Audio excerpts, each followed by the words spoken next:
Luiz Barbosa da Silva, matrícula 0352173, Introdução à Linguagem Forense. Segundo o Dicionário da Língua Portuguesa, a linguagem forense é a capacidade inata da espécie humana de aprender a comunicar-se por meio de uma língua-sistema, porém, a definição a seguir é a mais próxima do que pretendemos apresentar em nosso estudo, pois é onde trataremos da linguagem jurídica, ou seja, a linguagem própria no âmbito forense, onde destacamos um debate tentando entender se a linguagem jurídica é uma linguagem particular, exclusiva dos operadores do direito, ou se podemos usá-la em outras ciências. Assim, esperamos ajudar a compreender melhor o mundo jurídico, que parece ser a língua própria da linguagem forense. Entendemos um pouco mais sobre a linguagem da ciência jurídica e as expressões mais utilizais e nas demais ciências de um modo geral. Esse vídeo é parte integrante de um trabalho solicitado da disciplina Português Jurídico pelo professor Júlio Gomes sobre a teoria da comunicação jurídica. E na minha fala nós vamos tratar sobre os aspectos gerais da comunicação. E antes de iniciar a minha fala, eu gostaria de compartilhar com vocês o pensamento de um poeta inglês chamado John Donne, onde ele diz o seguinte, abre aspas, homem algum é uma ilha completa em si mesmo, fecha aspas. Então, o pensamento de John Donne nos remete a pensar que para o homem ser completo, ele precisa necessariamente conviver numa comunidade. Então, para se viver em comunidade, é essencial o elemento da comunicação. A comunicação é uma palavra que ela vem do latim, que quer dizer comunicare, que quer dizer tornar comum. Logo, comum traz essa ideia de comunidade. Então, desde os primórdios, o homem primitivo, ele tinha essa necessidade de se comunicar. Né? Ele tinha essa necessidade de se comunicar para viver em comunidade. Então, mesmo de forma inconsciente e rudimentar, ele buscava meios para se fazer entender, para trocar suas ideias, suas experiências e com isso evoluir em comunidade, tá? E essa evolução ela vem através dos tempos, né? E com o elemento da comunicação, né? Em todos esses processos de evolução, né? Então, algum tempo atrás, nós não imaginaríamos que poderíamos estar usando uma ferramenta de comunicação tão poderosa como a tecnologia, como por exemplo esse vídeo, que ele pode atingir, por exemplo, milhares de pessoas, tá? Então, com isso a gente afirma o quão importante é a comunicação. Então, da mesma forma que a comunicação ela integra as pessoas, a falta dela também desintegra, tá? Então, a finalidade da comunicação é transmitir a mensagem, né, a informação e dar base para uma ação. Logo, podemos concluir que se comunicar é agir, é evoluir. Então, com isso eu termino a minha participação, né? E muito obrigado pela atenção de todos. Meu nome é Fabrícia, eu trarei em questão os elementos da comunicação jurídica. Primeiramente, é de suma importância que nós, da área jurídica, tenhamos o conhecimento aprofundado na língua portuguesa e seu domínio, principalmente na gramática, não deixando de lado a importância de também por termos um abrangente conhecimento em línguas estrangeiras. Primeiramente, eu trago a você o primeiro elemento, que é o emissor. O emissor, no caso, é o advogado, o responsável, o autor que irá otorgar uma petição. Em segundo, eu trago a mensagem. A mensagem é como o autor irá decorrer o seu pedido ou a sua defesa. No caso, juntamente com a mensagem, ele vem com o referente, que o referente, no caso, é o contexto do que ele vai tratar. E a mensagem ela pode ser verbal ou escrita.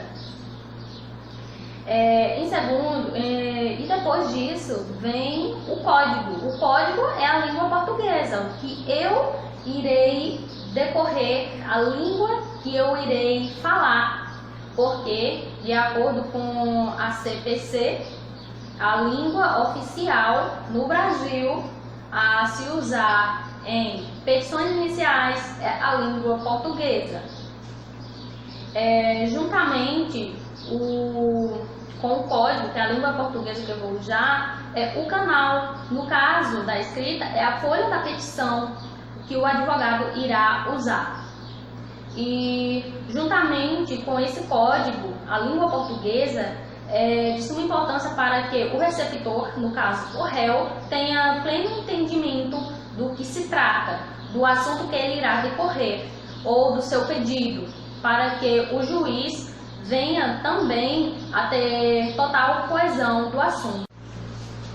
No caso de eu, como advogada, apresentar uma petição que não tenha coerência, que não acate com as normas da CPC, o juiz logo irá indeferir essa petição, porque não está de acordo com as normas da lei. Ou seja, essa petição não acatou esses requisitos principais, esses 6 elementos que compõem essa petição inicial. Ou seja, de acordo com o artigo 295, inciso 1º, parágrafo único, incisos 1 e 2 do CPC, a petição jurídica tem que estar coesa, com uma linguagem, uma gramática normativa, sem trocavos, sem gírias, que esteja coesa, que tenha de fato um entendimento focado no assunto, sem desvios, e que esteja coerente, ou seja, que venha de fato entender o seu pedido, entender a sua defesa com o réu. Bom dia, meu nome é Alex Santos Barbosa e vim apresentar o trabalho de português jurídico sobre linguagem forense. Bem, o que eu posso dizer sobre linguagem forense?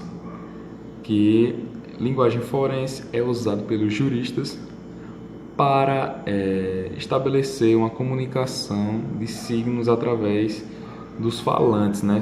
Com os falantes.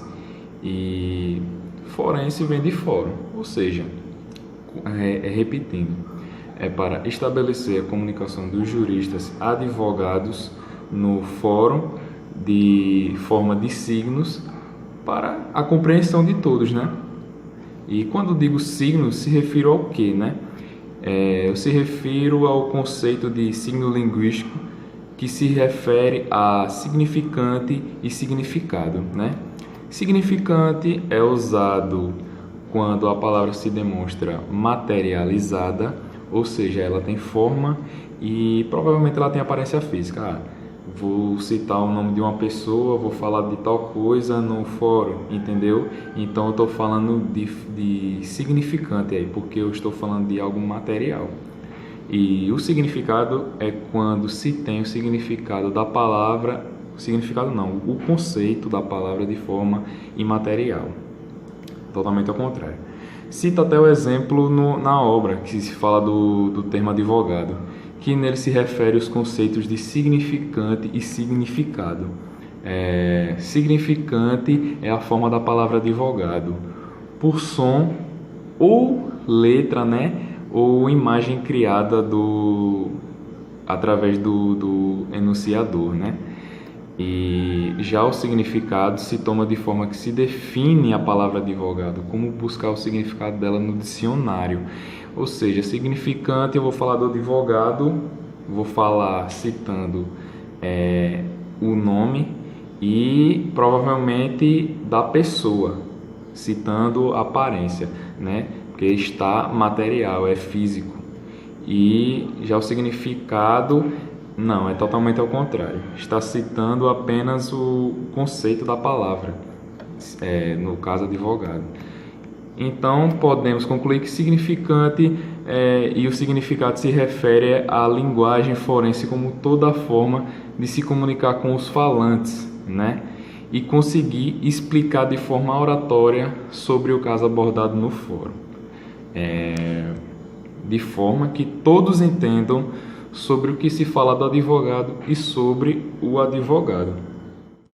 Me chamo José Cícero, aluno do primeiro período do curso de Direito, e vou falar sobre funções de linguagem. As funções de linguagem são caracterizadas em 6 tipos diferentes, que são eles: referencial, emotivo, poética, fática, conativo e metalinguístico, onde cada um tem características diferentes uma das outras, como os elementos presentes na comunicação: emissor e receptor, mensagem, código canal e texto, caracterizando os objetivos de atos da comunicação. Ao pensar em produzir um texto, o autor, emissor, precisa ter em mente a informação a ser transmitida, a mensagem, e o público precisa atingir, que seria o receptor. Para isso é preciso escolher os sinais linguísticos, os códigos, que será utilizado para que a mensagem cumpra seu objetivo, ou seja, o de ser compreendido por quem recebe, o receptor. A função emotiva, o autor do texto tem a intenção de expressar seus sentimentos. Já a conativa, o texto que utiliza a função conativa tem o objetivo de influenciar o receptor da mensagem com relação a alguma ideia ou adquirir algum produto. A função referencial trata-se de uma função de linguagem que visa transmitir a mensagem de forma objetiva, informando sobre algo e até mesmo sobre dados. A função metalinguística, poemas, jornais, livros e etc. Função fática, utilizada em diálogos para fazer contato com o interlocutor ou reforçar seu entendimento quanto à mensagem que está sendo emitida.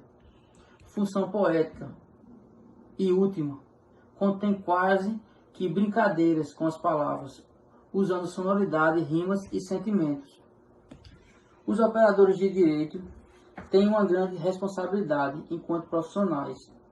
A linguagem, portanto, deve ser acessível a todos para que a comunicação tenha sucesso.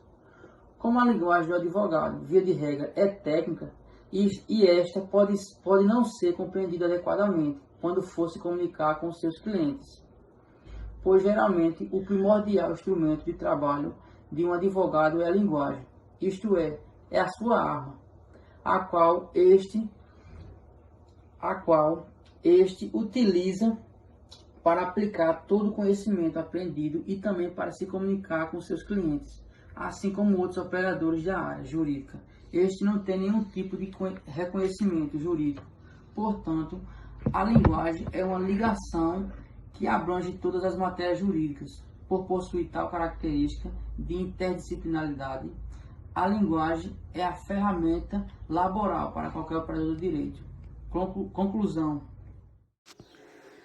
Meu nome é Clécia, eu sou aluna do curso de Direito e agora eu vou falar um pouco sobre a linguagem, os níveis de linguagem e a linguagem forense. Os níveis de linguagem. Podemos nos comunicar com as pessoas por diversos meios e diversos tipos de linguagem, como, por exemplo, a linguagem padrão, culta, padrão, a coloquial, como é que diz? A gíria, a regional e a vulgar.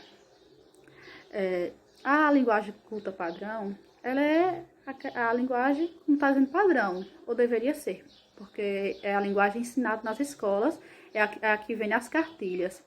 E quem fala ela tem um certo prestígio, mas na verdade é questão de democratização, porque se é ensinado nas escolas, deveríamos ser a democrática, né? Que ela é o oposto da linguagem vulgar. A linguagem vulgar como é? Linguagem vulgar é aquela que já está dizendo vulgar. Para mim ir, sendo que mim não conjuga verbo. Então, já estou utilizando a forma vulgar, não estou falando corretamente. A linguagem coloquial é aquela que utilizamos, como assim, deixa eu explicar. Coloquial é a que usamos entre amigos, às vezes em uma mesinha de bar, que ela está associada à gíria.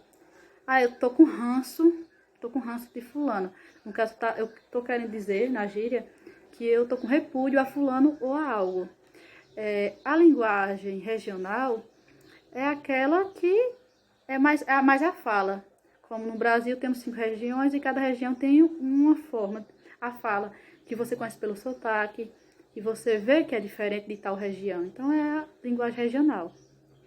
E no meio jurídico temos a linguagem forense, que é a linguagem que os juristas usam, que o operador do direito usa e onde é o que os advogados usam. Por exemplo, numa petição inicial que um advogado irá fazer.